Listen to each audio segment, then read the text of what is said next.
একটা কথা বলুন তো, একটা নারীর বিয়ের পরে তার সৌন্দর্য কি?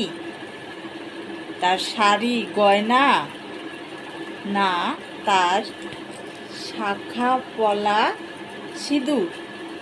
কোনটা? তো আমরা জানি একটা নারীর সৌন্দর্য তার শাখা পলা সিঁদুর।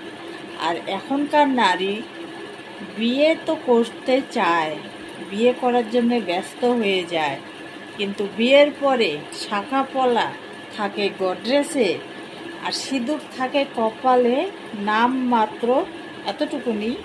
সেই সিঁদুরকে আবার চুল দিয়ে ঢেকে রাখে। তো এখনকার নারীর এটাই হলো কর্তব্য, যে শাখা সিঁদুরকে ঢেকে রাখে। তো শাখা সিঁদুর যদি না থাকে, তোমার সৌন্দর্যর কোনো মানেই নেই, সেই সৌন্দর্যের কোনো দাম নেই।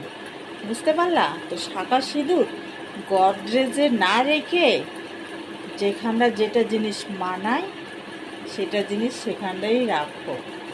সিঁদুরের মূল্য এখন যদি না বোঝো, তাহলে কবে বুঝবা শাখা সিঁদুরের মূল্য?